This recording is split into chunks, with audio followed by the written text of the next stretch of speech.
एक रिजल्ट के ऊपर ही आउटलुक लेना चाहेंगे। थोड़ा नरम क्वार्टर रहा है आपके लिए सर, क्या हाईलाइट रही है क्वार्टर की? नहीं, अभी जो कठिन वातावरण था हमारे रॉ मटेरियल प्राइस का, उसके हिसाब से देखते हुए हमें संतोष है। और अभी जो आगामी जो भविष्य इस साल का है, इसमें हमें काफ़ी अच्छी आशा है। जी सर, एक चीज़ ये भी जानना चाहेंगे, 31 मार्च तक आपके पास 944 करोड़ की एक रीच कैश ऑन हैंड है आपके पास सर। यहाँ से नियर फ्यूचर में कोई बड़ा कैपेक्स अभी प्लान कर रहे हैं आप? किस तरीके की अपडेट है यहाँ पर? हमारा इस साल का 1,100 करोड़ का कैपेक्स प्लान है।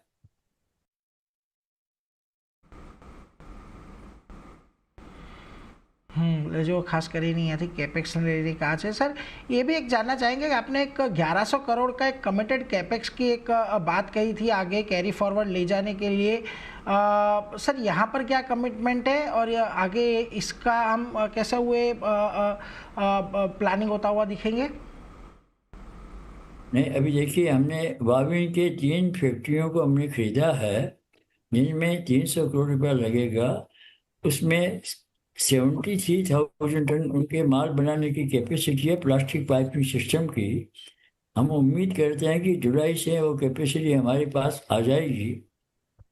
इसके अलावा वाविन की वर्ल्ड वाइड कई टेक्नोलॉजी है, नई टेक्नोलॉजी है। हमें उनके साथ में टेक्नोलॉजी से जुड़ने का रास्ता मिलेगा, जिससे हम कई नई प्रोडक्ट को कंट्री में लॉन्च करेंगे। जी तापरिया सर, एक चीज़ ये भी जानना चाहेंगे, डिमांड आउटलुक आपका कैसा रहेगा आने वाले टाइम में? क्या आपको लगता है यहाँ पर जिस प्रकार की स्थितियाँ हैं, डिमांड इम्प्रूव होते हुए दिखेगी आपको? इस साल में डिमांड आउटलुक हमें अच्छा लगता है, क्योंकि पॉलीमर के दाम बहुत गिर गए हैं। फसलें, रबी फसल बहुत अच्छी हुई है। अब नॉर्मल मानसून की फोरकास्ट है, इससे महंगाई भी कम रहेगी। हम यह भी उम्मीद करते हैं कि तेल के दाम कम रहने से कंट्री में महंगाई कम रहेगी। और कंट्री में इंफ्रास्ट्रक्चर का काफ़ी इन्वेस्टमेंट का गवर्नमेंट ने अनाउंस किया है। तो ओवरऑल डिमांड अच्छी रहने का वातावरण अभी बना हुआ है। तो सर इसके रिलेटेड आप कोई प्राइसिंग चेंज करने वाले हैं फ्यूचर में आपके प्रोडक्ट्स को लेकर? हमें लगता है कि रामडी के दाम अभी काफ़ी सब नीचे लेवल पर चल रहे हैं, तो उस भाव में कोई अभी दाम तो गिरने का ढंग कम दिखता है। और डिमांड सब अच्छी रहेगी, ये भाव में डिमांड अच्छी रहने का ढंग है। हर प्रोडक्ट का डिमांड अच्छा रहेगा। जी सर। सर एक चीज़ ये भी जानना चाहेंगे, ओवरऑल एक सेक्टोरियल ग्रोथ आपका अभी कैसा रहा है ये साल के अंदर, Q4 के अंदर, अगर वहाँ पे कुछ डिटेल दे पाए आप? अपना देश में इकोनॉमी है, अप, अपनी देश की इकोनॉमी डोमेस्टिक ओरिएंटेड इकोनॉमी है। अपना कोई एक्सपोर्ट का बड़ा बिजनेस कंट्री का है भी नहीं। हमारा हमें उम्मीद है कि कंट्री के 6 से 7% के बीच में ग्रोथ रहेगी। और प्लास्टिक का कंजम्पशन उससे ज़्यादा ही रहेगा। नॉर्मली 2 से 3 पॉइंट ज़्यादा रहता है। तो उम्मीद ये करते हैं कि कंट्री में प्लास्टिक कंजम्पशन ग्रोथ जो है, वो 8 से 9% के बीच में रहनी चाहिए।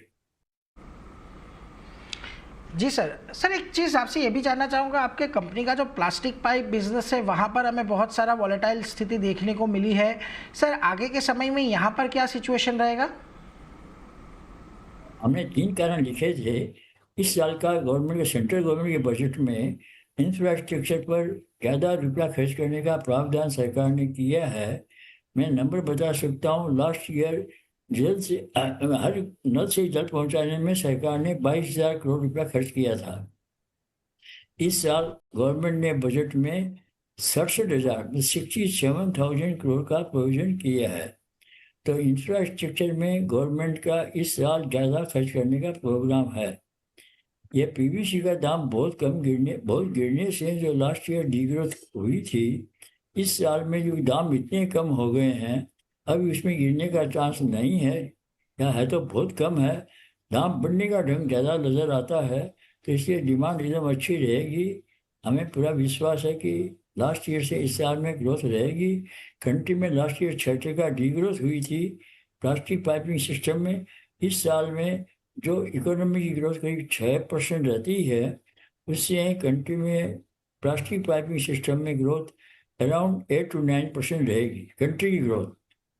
और हमारी कंपनी ग्रोथ, कंट्री की ग्रोथ जो 8 से 9% रहेगी, उससे 3 से 4% ज़्यादा रहेगी। એટલે જો એક 8 થી 9% ગ્રોથની અપેક્ષા છે અહીંયાથી ખાસ કરીને, એટલે એના પર એક ફોકસ રાખતા રહીશું। સર एक चीज़ ये भी जानना चाहेंगे, आपका प्लास्टिक फर्नीचर बिजनेस है, यहाँ पर कोई अच्छा ग्रोथ हमें देखने को नहीं मिला है वैल्यू वॉल्यूम टर्म्स के अंदर। सर आगे यहाँ पर क्या आउटलुक रहेगा इम्प्रूवमेंट के लिए? नहीं, प्लास्टिक फर्नीचर के बिजनेस की का पिछले 5 साल में CAGR बेसिस सालाना ग्रोथ के हिसाब से करीब 1 से 2% की ग्रोथ रहती है। फर्नीचर की जो मार्केट, बड़ा मार्केट जो लकड़ी से संबंधित है या मेटल से संबंधित है, प्लास्टिक के मार्केट की ग्रोथ खास इंडिया में नहीं होती है। ये 6-7 साल में 3,300 से 3,500 करोड़ के बीच में ही प्लास्टिक का फर्नीचर कंट्री में बिका है। उसमें ज़्यादा ग्रोथ नहीं आती है, परंतु हम क्योंकि वैल्यू एडेड प्रीमियम आइटम बनाते हैं, हमें ऑपरेटिंग मार्जिन अच्छी रहती है और उसमें जो रुपया हमने लगा रखा है, उस रुपये का रिटर्न हमें अच्छा आता है। એટલે જુઓ ખાસ કરીને ધ્યાન અહીંયા રાખવાનું છે કે અહીંયા બહુ મોટા ગ્રોથની અપેક્ષા આવનારા સમયમાં પણ નહીં રહે। સર એક આખिर में जानना चाहेंगे FY26 का सर गाइडेंस क्या रहेगा आपकी ओर से? हमें उम्मीद है कि हम इस साल में करीब 12,000 करोड़ का माल बेचेंगे और हमारी ऑपरेटिंग मार्जिन 14.5% से 15.5% बीच में रहेगी। 12,000 કરોડની એક રેવન્યુની અપેક્ષા છે ખાસ કરીને અહીંયાથી, એટલે એના પર એક ફોકસ રાખીશું। 14.5% માર્જિન એક અહીંયાથી આવી શકે છે, એટલે એના પર પણ એક फोकस રાખીશું। बहुत बहुत शुक्रिया MP टापरिया जी हमारे साथ जुड़ने के लिए और ये सारी डिटेल्स हमारे साथ शेयर करने के लिए। तो जो सुप्रीम